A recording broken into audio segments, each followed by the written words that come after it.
ikoraniro ry'ugwaruka bise Youth Impulse ritegurwa n'umugambi Paeje riragarutse ku ncuro yaryo ya kane bitewe itekananye n'icubahiro umukuru w'igihugu cacu c'u Burundi akaba n'umujama w'ugwaruka. Iryo koraniro rizohuza ugwaruka rurenga ibihumbi 7 rushigikiwe na Paeje hamwe n'abaserukira leta n'inzego z'igihugu, rikazoba ku civugo gushigikira imigambi y'ugwaruka n'isoko ry'iterambere rirama kandi ridakumira. Ivyo birori bizobera mu gisagara ca Gitega kuri stade Ingoma ku munsi wa gatanu igenekerezo rya 25 uku kwezi kwandamukiza kuva isaha 2 z'agatondo.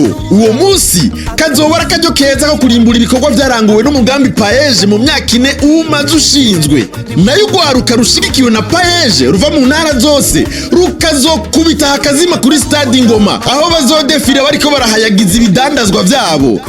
Hakabijya rero guhera igihe cy'isaha 11 z'umuhingamo hazoba igiteramo cugururiwe bose kizoremeshwa n'abaririmbyi bakomeye bo ngahi iwacu. Ku batazoshobora kuhashika, ivyo birori vyose mushobora kubikurikirana ikibiriraho ku mbuga hwaniro za Paeje. Perezida wacu Neva